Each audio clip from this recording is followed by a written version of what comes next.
Today I'm in the Mojave Desert near Death Valley, and most people think it's just dry, hot, and sandy here. And in some spots there is a ton of sand, like where all the big sand dunes are. This road's getting pretty sandy.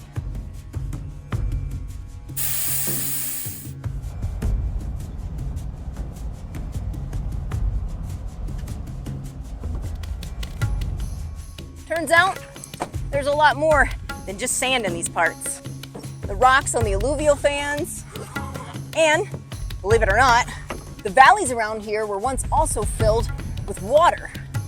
And then something mysterious fell into those lakes.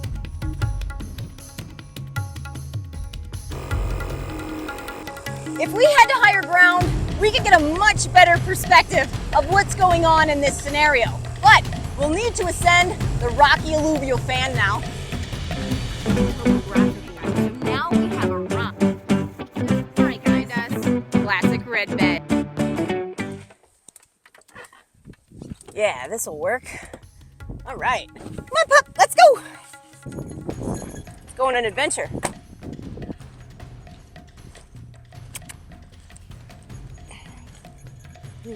Come on.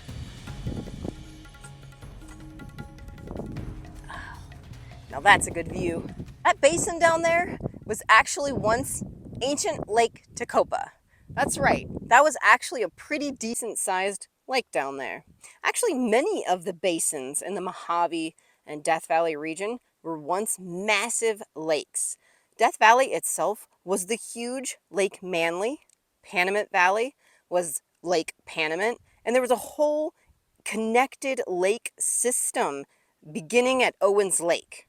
This was fed from the Sierra Nevada mountains, and we'll be diving deeper into those lakes soon here. So we end up finding this fine-grained, silty-like material, the kind of stuff we'd expect from lacustrine deposits, lake deposits. But then there's this other fine-grained material down there as well, and I know just the place we can go to solve the mystery. But I've got a pretty nice day here. It's a little toasty, but for here, it's not bad. So I think I'm just gonna hang out here for the afternoon and hang out amongst these awesome mountains with layers that are over 1 billion years old. More on that soon here too.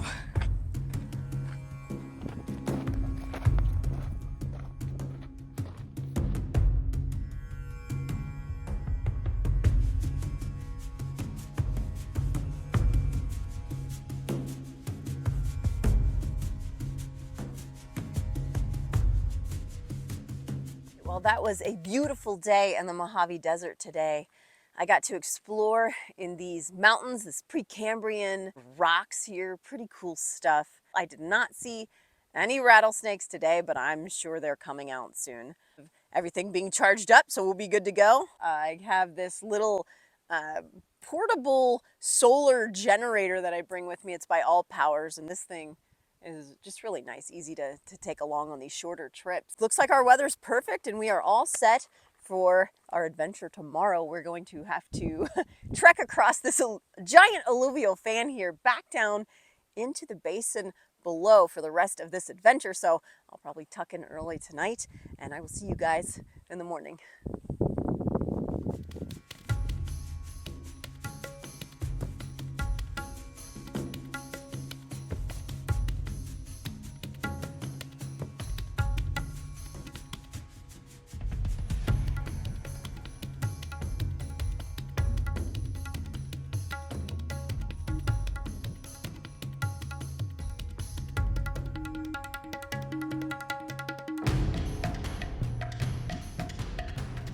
All right, so what is all this white material around us? Is it borax, talc? No, talc is back up in the mountains and forms in a completely different environment. Are these lake deposits? Maybe. Actually, this stuff is volcanic ash. Are there volcanoes anywhere around here? I really didn't see a sign of a volcano. So where could this volcanic ash material have come from? Let's think about some possible sources. To the north of us, we have the Cascade active volcanoes. Not sure if that made it down here. We also have volcanics in Nevada, like the Oligocene ignimbrites that we've talked about here. And then there's the Owens Valley coastal region volcanics, but I don't know if the Big Pine volcanics would really fit. There is the Long Valley caldera eruption, the Bishop Tuff, that was like 760 some thousand years ago. Could it be that old? So we need an age of this stuff to infer the source. It turns out the material in the Tacopa Basin is from 3 events. One of those eruptions was dated to around 2 million years ago, and the other 2 are between 500,000 and 1 million years ago. So, well, at least something fits our Long Valley caldera aged material. But what about the others? Could the ash have come somewhere much farther away? Are there really volcanoes out there capable of eruptions that can drop ash that far from the source? Let's explore this a little more. Could this be from, say, the Yellowstone supervolcano? Well, Yellowstone is a national park, and it is based around a volcano. But I know it doesn't have the classic look of, say, like the Mount St. Helens, Mount Rainier stratovolcanoes, but it is. It's a resurgent caldera, and it has popped off some massive eruptions. How big? Yellowstone is a hot spot connected in a complex way to the tectonism of the western margin of North America. Here's the hot spot path, starting around that Columbia River basalt group, flood basalt material, and going through the Snake River Plain. Those dots represent major eruptive phases. And here's also the volume of ash that has come from some of those more recent Yellowstone eruptions. That is a lot. But how far could it actually travel? Here's the plotted ash boundaries from those recent Yellowstone eruptions. Looks like they could travel all the way here, where I'm standing today, in the Tacopa Basin.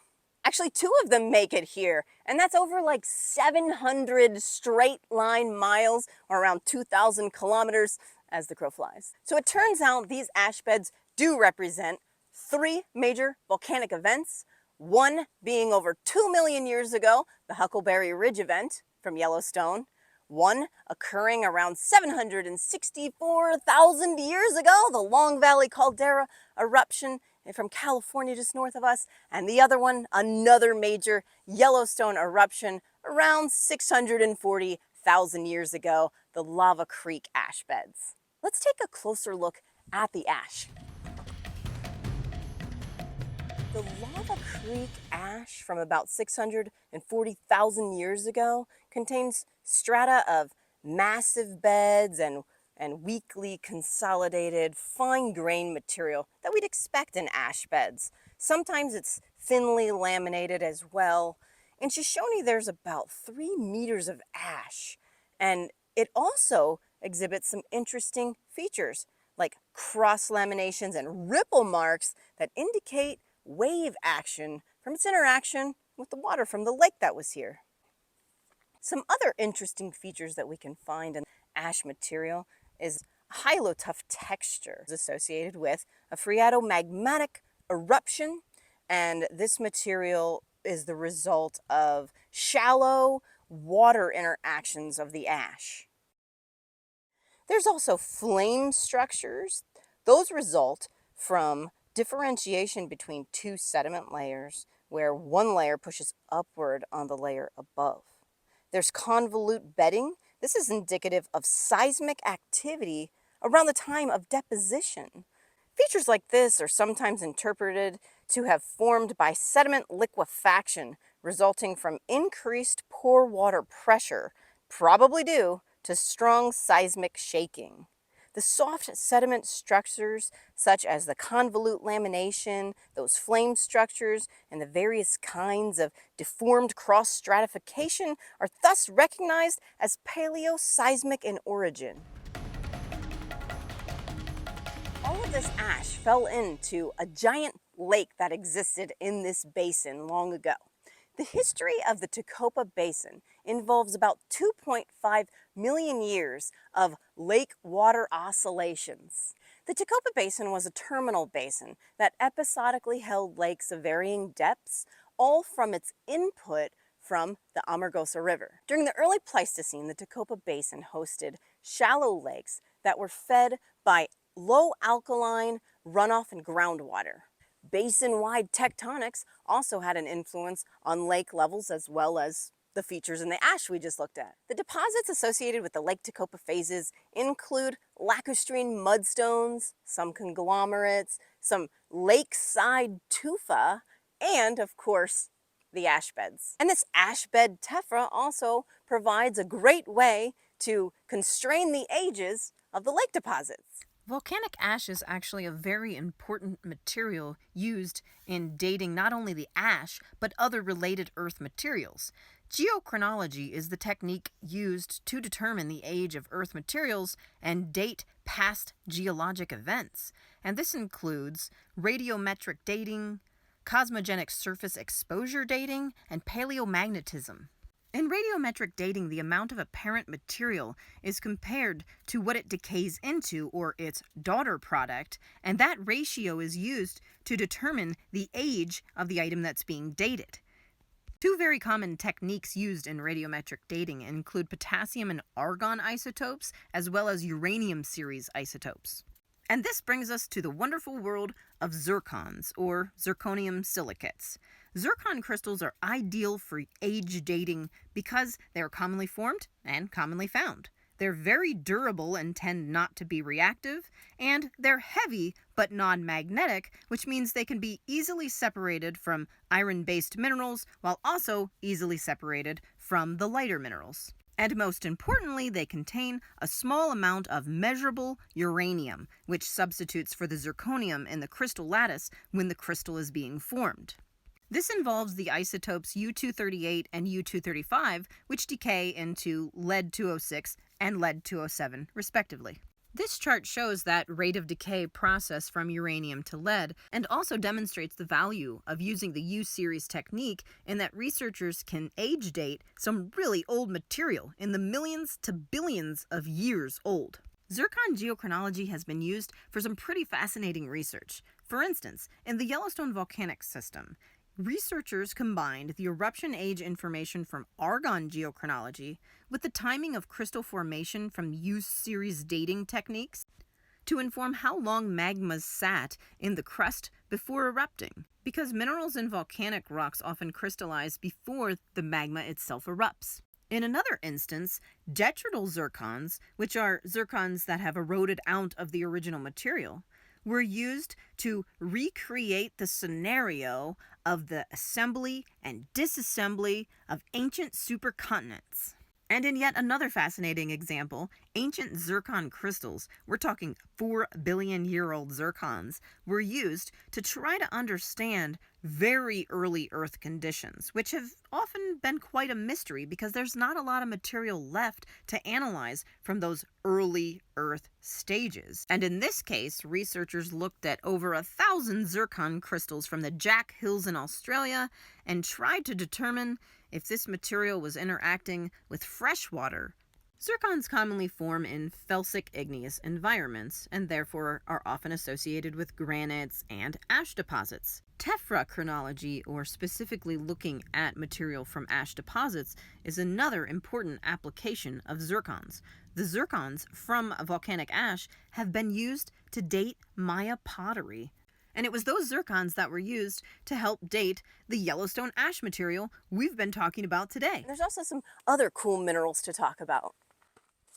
The regions around Death Valley are known for their interesting mineral riches, including the evaporites. Evaporites form by precipitation from a saline solution that gets supersaturated because evaporation exceeds the input, say, from groundwater sources or rainwater, and this is common in arid environments. Evaporites include the carbonates like calcite, aragonite, the sulfates like gypsum, the chlorides or salts like halite, as well as borates, silicates, nitrates, and sulfocarbonates. Death Valley is particularly famous for its borax mining and the 20-mule team borax wagons that moved the borate minerals that were scraped from the dry lake beds to the mills and eventually to some well-known products, including cleaning products. Actually, the borates include a whole range of minerals, including the secondarily created borates that range in their amounts of sodium and calcium, including ulexite and colemanite. Fun fact, the town of Baker, California is actually named for R.C. Baker, a businessman who became the president of the Pacific Coast Borax Company as well as the Tonopah Railroad. He even has a mineral named after him, bakerite, which is a hydrated calcium borosilicate.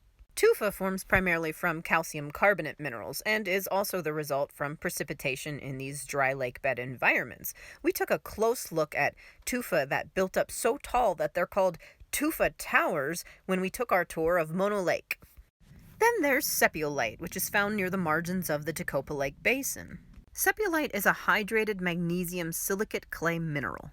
Sepiolite is assumed to precipitate when silica is taken into solution, likely from volcanic ash that became available to the magnesium-bearing, high-pH lake waters. As a result, zeolites formed within the ash beds while sepiolites formed outside of the ash beds because apparently the sepiolite could not produce in the ash beds due to the presence of reactive alumina.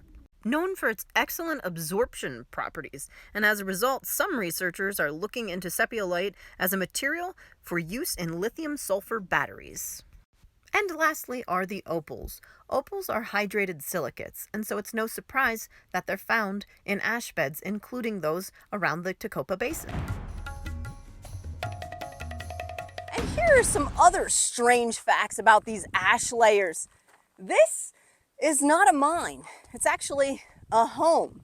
It turns out about between the 20s and 30s to the 70s, people were actually carving out homes in the ash. Now, ancient people have been doing this kind of thing for a long time, but it's interesting to see this modern record of people living in these ash homes, but it does make some sense here in Death Valley, where it's pretty darn hot, because that would have been shelter in the summer from the heat, and warmth in the winter, and it would have been a nice, safe place for reprieve if you're, say, working in the area as a miner or just hanging out in an ash cave.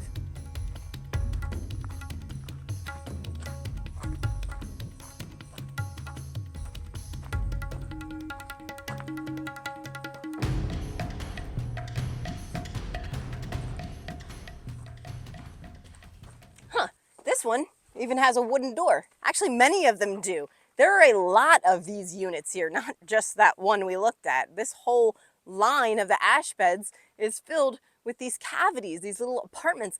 And another enticement of living in these is that they were rent-free. And basically with all these units, it's like a ash apartment complex. Not the ones in Denver, or like real ash apartments. And I gotta admit, that rent-free thing has me thinking.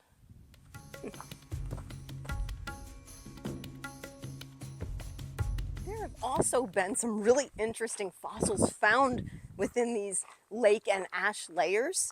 And actually, the museum in town has some great examples of those. So we're gonna go take a look.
So there you have it, a basket of hard-to-believe facts from the Mojave Desert region near Death Valley, the hottest place on Earth.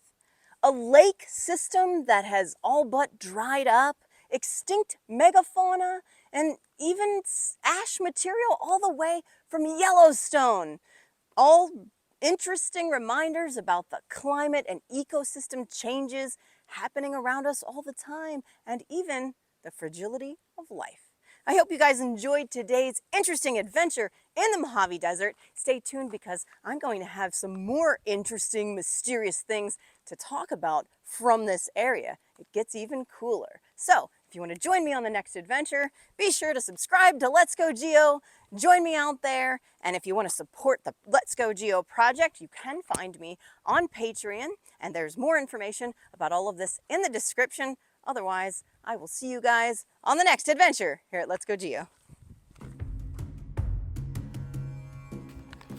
Hey, I hope you enjoyed that awesome adventure of touring the ash beds of California. That one was a ton of fun to make, and we'll be doing a lot more from the general area because there's just so many good topics to take a look at.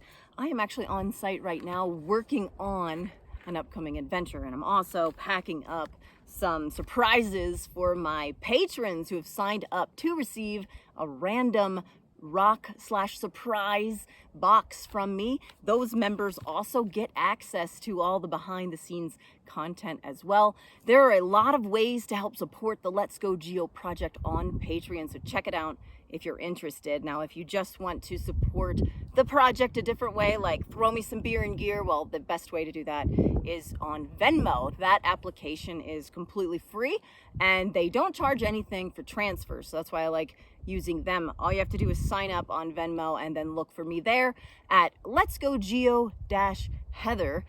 And you can also support the Let's Go Geo project simply by checking it out on Facebook and Instagram. If you use those platforms, you can find me there as well, and I get on every once in a while and share some fun extra stuff, including more about our rock hound dogs around here. So rocks and hound dogs, it's the perfect combination.